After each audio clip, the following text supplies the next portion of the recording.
Hello, my name is Cassandra, and in this video I'm going to talk about the problem with intellectuals based on a character analysis of Paul Hunham from the movie The Holdovers, aired in 2023. Not all intellectuals are like this, but there is a tendency to having certain common traits with this character. I will mention things like addiction, stubbornness, and the difference between intellect and intuition, among others. You can read more in the video description in the timestamps. I am mostly going to read the text that I've prepared instead of making things up on the spot, so I'm letting you know that I will mostly be looking at the screen instead of the camera. First, we need to understand what it means to be an intellectual. Intellectuals aren't people who are just curious to learn things, and they aren't people who just have extended knowledge of a specific topic or subject. Intellectuals are people who engage in critical thinking, do research, and reflect about the nature of society and the way our world functions. They are people who, even if they have to accept certain conditions, they prefer to question their validity and enjoy having discourses about topics that could even be controversial. Now let's look at Paul Hunham's character. Paul Hunham is an intellectual professor who teaches history at the Barton Academy boarding school. We first see Mr. Hunham through the items that exist in his dorm room. There is a pipe with countless burnt matches. There are many books in his room, one of which is Fear Strikes Out. This book was very prominently shown in the film, so I decided to search about it. This is a book about a 22-year-old baseball player who had a mental breakdown that made him forget 7 months of his life. And with a lot of therapy and support, he managed to fully recover and even get back on the field. And there are many Life magazines in his room. Then we move into the bathroom where we take a look at Mr. Hunham's bad health. There is a medicine for hemorrhoids, an athlete's foot powder, and throughout the entire film we learn more about his health issues. Another characteristic item that exists in Mr. Hunham's room and in his life is alcohol. Even while correcting the students' homework, there is a bottle of whiskey on his desk. To summarize the above, we have someone who has a habit of learning about life and the world, but more than that, it's a part of who he is. We also have a person who has an addiction, both with alcohol and the pipe, and we have a person with many health problems, which are obstacles that prevent him from living his life freely and fully. Intellectuals are generally similar to this. The addiction can come in many forms, either alcohol or an addictive medicine. Health issues are also common, especially mental and neurological ones. Naturally, this creates an obstacle in them living life fully, which can then affect the way they interpret the knowledge they receive. And we're going to talk more about this in a bit. Mr. Hunham is also strict with his students, but also with the other teachers. And he is very stubborn. He is knowledgeable, he thinks deeply, and is very faithful to his morals. This results in him using less the emotional side, making it difficult for him to relate to others. As a result, other people see him as an oddity. Being unable or hesitant to connect with one's emotions can make intellectuals unable to read the room, in spite of how smart they are. One problem that is obvious in Mr. Hunham's everyday life is that he is unable to read the room. I believe that reading the room is a skill that requires an intuitive type of thinking. Intuition seems more related to emotions rather than intellect. Emotions happen inwardly without our conscious effort.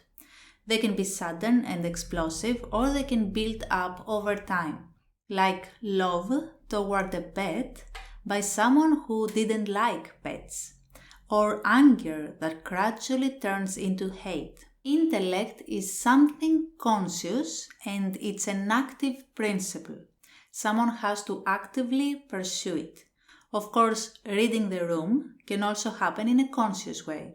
We learn to read body language, a person's voice, and so on. But for someone who's so invested in their knowledge, so focused in the world inside their heads and the morals they live by, they may not want to put in the effort to read the room.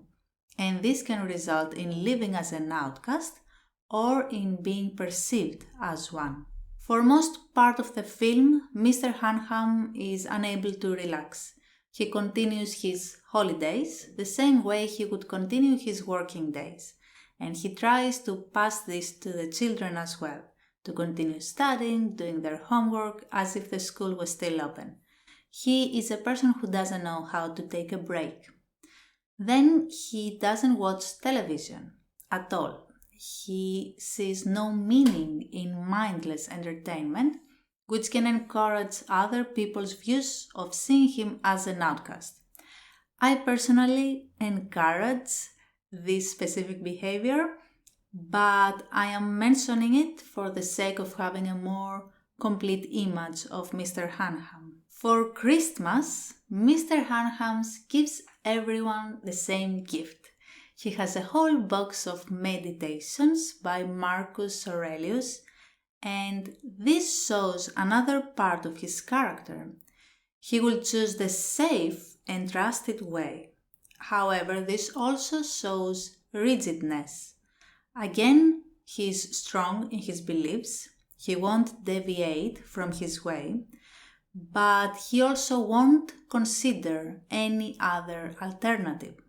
This can be self-destructive for a person if their thinking is faulty, and at some point we all have faults in our thinking. These people will not be able to accept their mistakes, and this can affect their relationships with others, but also their own self-progress. At some point, Mr. Hunham is asked where he would go if he could travel anywhere. And he mentioned locations that are historically rich. This isn't a bad thing in itself. When you like something, you want to experience it as much as possible. But this could also show a person who wishes to only be surrounded by that one thing that attracts his interests and is unable or unwilling to explore the world further. And if we take Mr. Hunham as an example and all the other things that have been shown about his character, we can see that this is particularly true. History is great, she is the best teacher, but life is more complicated and there are other things that are worth experiencing, even if they don't teach us about the past, the present, or the future. Finally, in spite of his strong morals, Mr. Hunham lies. He lies in order to hide his insecurities, which is the most human thing that someone can do. And just like most other people, Mr. Hunham isn't willing to overcome those insecurities. In conclusion, what is the problem with intellectuals? Number one, it's the emotional numbness that comes from thinking too much. But how? The active, conscious principle of thought doesn't allow for the subconscious emotional flow. The same goes for the element of intuition. This on its own creates a gap between the understanding of intellectuals and the common people. This can also create incoherence in the intellectual's knowledge. Knowing the physical and chemical reactions of depression doesn't mean that we can understand how that person feels. Having knowledge of a great warrior's life and their leadership abilities and strategic decisions doesn't make us able to decipher what they were feeling during times of distress and uncertainty. This is important to note because these feelings, along with their intelligence and knowledge, made them take certain decisions.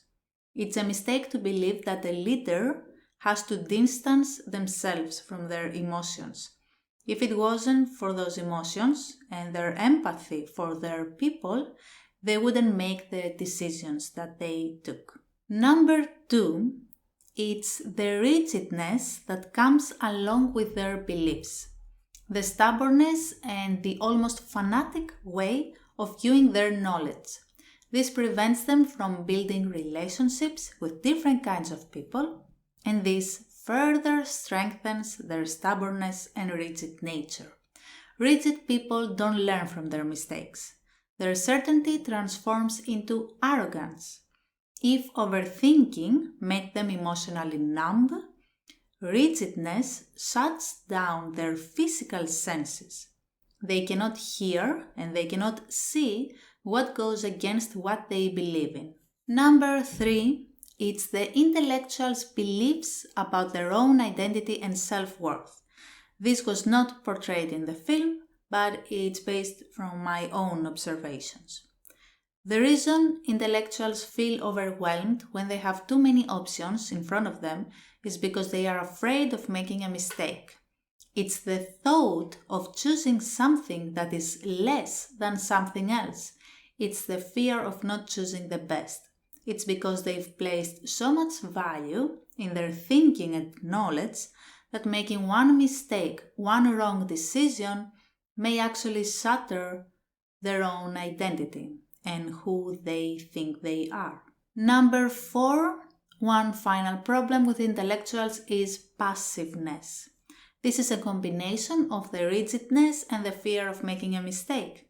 And this passiveness tends to extend beyond the mental realm, so not just being unable to make a decision, and it can result in living a secluded life, following a strict routine every day, and avoiding making any choices that can lead to unfamiliar places and uncertain results, among others. Getting back in the film, something that I absolutely loved about the Holdovers is the way things ended for Mr. Hunham. In spite of the uncertainty of the final decision he had to make, he still remained true to his morals. He was forced into an emotional proximity he didn't expect to experience, and in the end, he had to go against his rigid character and safe environment in order to do what he knew was right.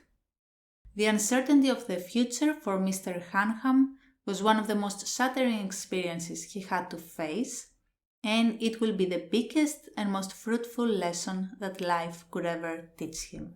So this is my analysis of Mr. Hunham, Paul Hunham of the Holdovers, and this is what I got regarding intellectuals and how their overthinking and everything mentioned in this video actually work against their intelligence and of course their personal life. The thing is, if we are unable to understand the emotions, if we are unable to relate to other people, if we cannot find some kind of balance in all spheres of existence, then knowledge on its own can actually not be very useful because it will not be quite right to begin with.